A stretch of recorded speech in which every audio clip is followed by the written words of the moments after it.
hyacinth in a pond doubles every day. In 61 days, it can cover the whole pond. What part of the pond will be covered in 55 days?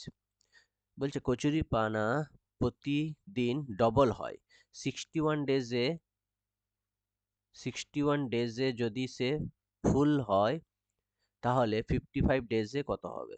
তাহলে 61 ডেজে ফুল, তাহলে 60 ডেজে কি হবে? Half.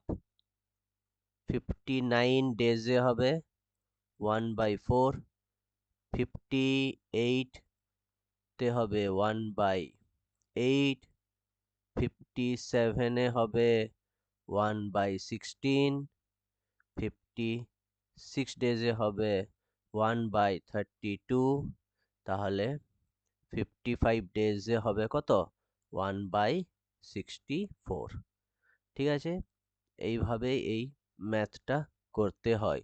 যখনই বলা থাকবে double হবে, যে কোনো একটা দিন বলে দিবে, তাহলে মাইনাস মাইনাস এক করে এখানে হাফ হাফ হাফ করে হতে থাকবে, কমতে থাকবে। ঠিক আছে।